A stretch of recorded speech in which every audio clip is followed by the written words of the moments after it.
بسم اللہ الرحمن الرحیم نحمدہ ونصلی علی رسولہ الکریم اما بعد۔ انجینئر محمد علی مرزا کا ایک بہت مشہور اعتراض ہے کہ حکیم الامت مجدد الملت حضرت مولانا اشرف علی صاحب تھانوی نور اللہ مرقدہ نے اپنے نام کا کلمہ پڑھوایا۔ سب سے پہلے آپ حضرات انجینئر محمد علی مرزا کی یہ گفتگو سن لیجیے۔ نہیں ہے اور فنا بھی شیخ نال ہی بندہ برباد ہو جاتا ہے، فنا ہی ہو جاتا ہے۔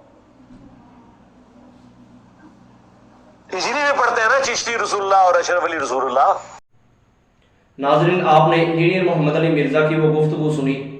اب آپ حضرات کی خدمت کے اندر سب سے پہلے میں یہ پورے کا پورا واقعہ میں آپ کی خدمت میں پیش کرتا ہوں، پھر آپ اس بات کا فیصلہ کر لیں کہ حضرت تھانوی رحمۃ اللہ علیہ نے یہ کلمہ پڑھوایا ہے اور دیوبندیوں نے یہ کلمہ پڑھا ہے یا نہیں پڑھا، یہ آپ حضرات اس پہ فیصلہ کریں گے۔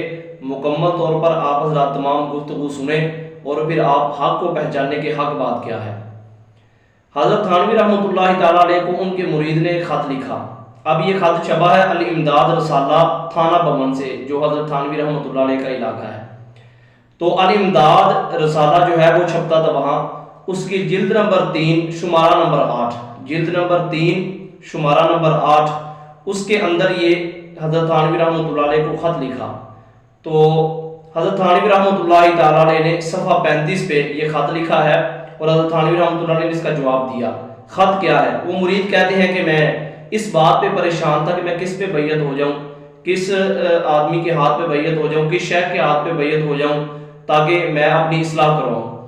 تو یہ اس کے دل کے اندر سخت گھڑن تھی۔ اب کیا ہے؟ فرماتے ہیں کہ وہ سو گیا۔ کچھ عرصہ بعد خواب دیکھتا ہوں کہ کلمہ شریف لا الہ الا اللہ محمد الرسول اللہ پڑھتا ہوں، لیکن محمد الرسول اللہ کی جگہ حضور کا نام لیتا ہوں، یعنی حضرت تھانوی رحمۃ اللہ علیہ کا نام لیتا ہوں۔ اب یہ بندہ بحالت خواب کہہ رہا ہے۔ میں نے گزشتہ روز جو پارٹ نمبر 3 آیا ہے جس کے اندر انجینئر محمد علی مرزا کی کشف المحجوب کی خواب والی عبارت جو امام صاحب رحمۃ اللہ علیہ کی ہے، میں نے اس کے اندر بھی اس بات کی خصوصی طور پہ وضاحت کر دی ہے کہ خواب اختیاری ہے یا غیر اختیاری ہے، اس کی ظاہری صورت کچھ اور ہے اور اندرونی صورت کچھ اور ہوتی ہے۔ تو میں نے نمونہ کے طور پہ دلائل کے ساتھ واضح کر دیا تھا، وہ آپ حضرات وہاں دیکھ سکتے ہیں۔ تو خواب کے اندر کہتے ہیں کہ میں لا الہ الا اللہ محمد الرسول اللہ پڑھتا ہوں، لیکن محمد الرسول اللہ کی جگہ حضور کا نام لیتا ہوں، یعنی حضرت تھانوی کا۔ اتنے میں دل کے اندر خیال پیدا ہوا کہ تجھے غلطی ہوئی۔ اب دیکھیں، وہ خواب کے اندر حضرت تھانوی رحمۃ اللہ علیہ کا نام لے بھی رہا ہے اور پھر کہہ رہا ہے کہ تجھ سے غلطی ہوئی۔ اب آپ خود اس بات کو ذرا اپنے ذہن کے اندر نوٹ کریں۔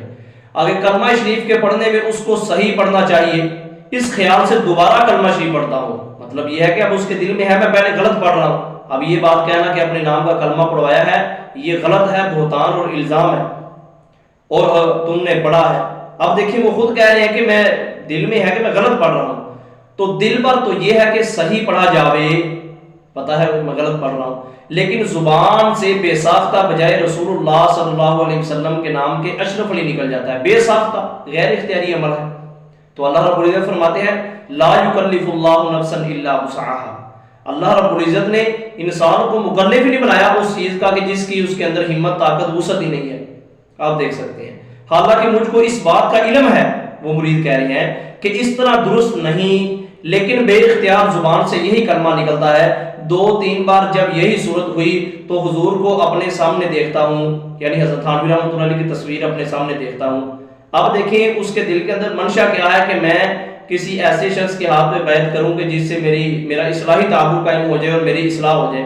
اب یہی اس کا ذہن ہے اور اس کے پس منظر میں یہ خواب ہے، اور یہی چند شخص حضور کے پاس تھے، لیکن اتنے میں میری حالت کھل گئی کہ میں کھڑا کھڑا بوجہ اس کے رکت طاری ہو گئی، زمین پر گر گیا، اتنا پریشان ہو گیا ہوں میں، اور نہایت زور کے ساتھ ایک چیخ ماری، اور مجھے معلوم ہوتا تھا کہ میرے اندر کوئی طاقت باقی نہیں رہی۔ اتنے میں بندہ خواب سے بیدار ہو گیا، لیکن بدن میں بدستور بے حسی تھی اور وہ اثر ناطاقتی بدستور تھا، لیکن حالت خواب اور بیداری میں حضور کا ہی خیال تھا، لیکن حالت بیداری میں کلمہ شریف کی غلطی پر۔ اب دیکھیں، پھر وہ مرید کہہ رہا ہے کہ یہ کلمہ شریف جو پڑھ رہا ہوں یہ غلط پڑھ رہا ہوں۔ اس کی غلطی پر جب خیال آیا تو اس بات کا ارادہ ہوا کہ اس خیال کو دل سے دور کیا جائے، اسی واسطے کہ پھر کوئی ایسی غلطی نہ ہو جائے۔ اب دیکھیں، غلط سمجھ رہا ہے اس کلمہ کو، بے اختیار ہے، وہ اس کے اختیار میں ہی نہیں ہے۔ تو بائی خیال بندہ بیٹھ گیا اور پھر دوسری کروٹ لیٹ کر کلمہ شریف کی غلطی کے تدارک میں یعنی اس کا ازالہ کرنے میں رسول اللہ صلی اللہ علیہ وسلم پر درود شریف پڑھتا رہا، لیکن پھر بھی یہ کہتا ہے کہ اللہم صلی علی سیدنا و نبینا و مولانا اشرف علی، حالانکہ اب بیدار ہوں، خواب نہیں، لیکن بے اختیار مجبور ہوں۔ آپ دیکھیں تو صحیح اس بندے کی حالت کیسی ہے، اور وہ اس بات کا اقرار بھی کر رہا ہے کہ میں غلط کہہ رہا ہوں، لیکن پھر بھی بے اختیار ہوں، مجبور ہوں، زبان اپنے قابو میں نہیں۔ اس روز ایسا ہی کچھ خیال رہا تو دوسرے روز بیداری میں رکت رہی، خوب رویا، اور بھی بہت سی وجوہات ہیں جو حضور کے ساتھ باعث محبت ہے کہ یہاں تک عرض کروں، کہاں تک عرض کروں۔ تو یہ جو خواب ہے یہ اس مرید کا ہے جو حضرت تھانوی رحمۃ اللہ تعالیٰ علیہ کو اس نے خط لکھ کر بھیجا۔ اب حضرت تھانوی رحمۃ اللہ علیہ کا جواب دیکھیں۔ حضرت تھانوی رحمۃ اللہ علیہ نے اس کو یہ نہیں کہا کہ شاباش بہت اچھا کیا، حضرت تھانوی رحمۃ اللہ علیہ نے اس کی تحسین نہیں فرمائی۔ حضرت تھانوی رحمۃ اللہ علیہ نے خواب کی تعبیر یہ بتلائی ہے کہ تمہاری چاہت تھی کہ میں کسی ایسے شخص کے ساتھ جو متبع شریعت ہو اس کے ساتھ میں مرید ہو جاؤں اس کے ہاتھ پر اور میری اصلاح ہو جائے۔ تو حضرت تھانوی رحمۃ اللہ تعالیٰ علیہ نے اس کے جواب میں ایک سطر یہ لکھی، فرماتے ہیں کہ اس واقعہ میں تسلی تھی کہ جس کی طرف تم رجوع کرتے ہو، یعنی جس پیر کی طرف تم رجوع کرتے ہو وہ بعونہ تعالی متبع سنت ہے۔ مجھے یہ دکھائے کہ وہ جو مرید بتلانے والا ہے وہ غیر اختیاری طور پر وہ کلمہ پڑھ رہا ہے، وہ کہہ بھی رہا ہے غلط ہے۔ حضرت تھانوی رحمۃ اللہ علیہ نے کہاں اس کو شاباش دی اور کہاں اس کی تعظیم کی ہے کہ تم نے بہت اچھا کیا ہے۔ اب جب یہ رسالہ چھپا تو چونکہ ماہ صفر کے اندر، صفر 1336 ہجری کے اندر یہ رسالہ آل امداد جو ہے وہ شائع ہوا، صفر کے مہینہ کے اندر۔ اب بعض معترضین نے جیسے انجینئر مرزا جیلوی نے اس پہ اعتراض بھی کیا ہے، اس وقت بھی معترضین نے اسی بات پہ اعتراض کیا، تو حضرت تھانوی رحمۃ اللہ علیہ نے پھر جماعت الاخری میں جو شمارہ آیا اس کے اندر اس بات کی وضاحت کی۔ اس رسالے کے اندر وہ جو جماعت الاخری میں آیا اس کے اندر اس کی وضاحت فرمائی۔ کیا فرماتے ہیں کہ جواب اول سے آخر تک ایک لفظ بھی اس دعویٰ پر دلالت نہیں کرتا۔ کس دعویٰ پر؟ کہ جو مخالفین سمجھ رہے ہیں، جو انجینئر مرزا جیلوی نے سمجھا ہے، اول تاخر کوئی بات بھی اس دعویٰ پر دلالت نہیں کرتی، بلکہ جواب میں لفظ متبع سنت۔ اب حضرت تھانوی ہمارے ہیں کہ خود عقل کے ناخن لو، بصیرت کے ساتھ تم دیکھو، ہوش کے ساتھ تم دیکھو کتنا بڑا تم الزام لگا رہے ہو۔ متبع سنت خود اعتراف ہے کہ مجیب یعنی جواب دینے والے کو حضور اقدس صلی اللہ علیہ وسلم کے ساتھ غلامی کی کیا نسبت ہے۔ اب یہ حضرت تھانوی فرما رہے ہیں کہ اس میں تو ایسی بات ہی نہیں ہے جو تم کہہ رہے ہو۔ یہ اس کے بعد جو جماعت الاخری کے اندر جب معترضین نے مخالفین نے اعتراض کیا، یہ اس کے اندر حضرت تھانوی رحمۃ اللہ علیہ نے جواب دیا۔ پھر کچھ آگے عبارتیں فرماتے ہیں، کچھ ایک دو لائنیں آگے گزر کر حضرت تھانوی فرماتے ہیں غور کرنا چاہیے کہ اگر یہی واقعہ اس زمانے کے مشہور مدعی نبوت کے سامنے پیش ہوتا تو کیا وہ اس کا یہی جواب دیتا؟ وہ جواب کیا دیتا جو آخر نے دیا ہے؟ کیا وہ یہی جواب دیتا؟ ہرگز نہیں، بلکہ وہ تو یوں کہتا کہ تمہارے مجھ کو رسول نہ سمجھنا اور اس بنا پر ان الفاظ کو غلط جان کر اس کا تدارک کرنا تمہاری غلطی ہے، اور وہ یہ کہتا کہ میں حقیقت میں رسول ہوں، اور پھر کہتا کہ اس سے بڑھ کر میری رسالت کی کیا دلیل ہو سکتی ہے کہ بندے سے بے اختیار نکلی جا رہا ہے اس کی زبان سے کہ یہی جو ہے کلمہ میرے نام کا بار بار نکلی جا رہا ہے۔ اب وہ جھوٹا مدعی نبوت یہ کہتا، اور پھر کہتا کہ اس سے بڑھ کر میری رسالت کی کیا دلیل ہو سکتی ہے کہ تم باوجود یہ کہ میری رسالت کا اقرار کرنا نہیں چاہتے مگر خدا تعالیٰ تم سے جبرن اس کا اقرار کراتا ہے۔ یہ عبارت ہے، اس سے آگے اور بھی کچھ عبارت ہے۔ تو حضرت تھانوی رحمۃ اللہ علیہ کی اس عبارت اور جواب الجواب کے اندر کس جگہ پہ حضرت تھانوی رحمۃ اللہ علیہ نے کلمہ پڑھنے کی دعوت دی ہے؟ انجینئر مرزا جیلوی نے یہ بات جو ہے وہ پورے سوشل میڈیا پہ اور جناب لوگوں میں عام کی ہوئی ہے کہ اشرف علی تھانوی نے اپنے نام کا کلمہ پڑھوایا ہے، اپنے نام کا کلمہ پڑھایا۔ کچھ خدا کا خوف کیا جائے، اپنے نام کا کلمہ پڑھوانا کیا ہوتا ہے؟ اگر مرزا غلام احمد قادیانی تھا تو اس نے اپنے نام کا کلمہ پڑھنے کی دعوت دی ہے، مسیلمہ کذاب تھا اپنا نام کا کلمہ پڑھنے کی دعوت دی ہے، اگر طلحہ تھا، سجاد تھا، انہوں نے اپنے نام کا کلمہ پڑھنے کی دعوت دی ہے۔ تو حضرت تھانوی رحمۃ اللہ نے کہاں اپنا نام کا کلمہ پڑھنے کی دعوت دی ہے؟ کچھ خدا کا خوف کر دیا جائے، اتنا بڑا الزام لگا دیا۔ اب نمبر 2، انجینئر مرزا جیلوی نے یہ الزام لگایا کہ اپنے نام کا کلمہ پڑھاتے ہیں، یہ آپ سن سکتے ہیں۔ تو ناظرین دیکھیں حضرت تھانوی رحمۃ اللہ نے اس پوری عبارت کے اندر کہاں کہا اپنے نام کا کلمہ پڑھوایا ہے، دعوت دی ہے؟ کہیں بھی حضرت تھانوی رحمۃ اللہ علیہ نے دعوت نہیں دی۔ یہ حضرت تھانوی رحمۃ اللہ علیہ پہ یہ بہتان ہے اور الزام ہے، اللہ رب العزت کے عذاب سے ڈرنا چاہیے۔ تو ناظرین آپ آگے یہ سنیں کہ انجینئر مرزا جیلوی کہتا ہے کہ تم اشرف علی کا کلمہ پڑھتے ہو، یعنی کہ اوروں پہ بھی الزام لگایا کہ تم اشرف علی کا کلمہ پڑھتے ہو، یہ بھی آپ سن سکتے ہیں۔ تو ناظرین آپ نے سنا کہ انجینئر مرزا جیلوی نے کتنی ڈٹائی کے ساتھ یہ الزام لگا دیا کہ تم جو ہے وہ اشرف علی رسول اللہ کا کلمہ پڑھتے ہو۔